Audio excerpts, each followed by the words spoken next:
Jeddah থেকে লাহোরগামী Pakistan international এয়ারলাইন্সের একটি ফ্লাইট মাঝ আকাশে যান্ত্রিক ত্রুটির কবলে পড়ে সৌদি আরবে জরুরি অবতরণ করেছে। শনিবার পিকে 860 নামের ফ্লাইটটি ৩৮১ জন যাত্রী নিয়ে উড্ডয়ন করেছিল, যার অধিকাংশ ছিলেন উমরা পালনকারী। কর্মকর্তারা জানান, বিমানটি আকাশে থাকার সময় হঠাৎ কারিগরি সমস্যা দেখা দেয় এবং কেবিনে অক্সিজেন মাস্কগুলো স্বয়ংক্রিয়ভাবে নিচে নেমে আসে। এতে যাত্রীদের মধ্যে চরম আতঙ্ক ছড়িয়ে পড়ে।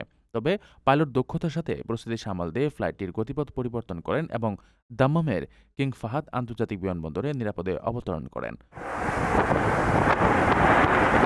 অবতরণের পরপরই বিমানবন্দরের জরুরি নিরাপত্তা ব্যবস্থা সক্রিয় করা হয় এবং যাত্রীদের নিরাপদে সরিয়ে নেওয়া হয়। পিআইএ কর্তৃপক্ষ নিশ্চিত করেছে যে আটকে পড়া যাত্রীদের গন্তব্যে পৌঁছে দিতে পাকিস্তান থেকে একটি বিকল্প বিমান পাঠানো হয়েছে। উল্লেখ্য, এর আগে নভেম্বরেও পিআইএর একটি ফ্লাইট উইন্ডশিল্ডে ফাটল দেখা দেওয়ায় করাচিতে জরুরি অবতরণ করতে বাধ্য হয়েছিল।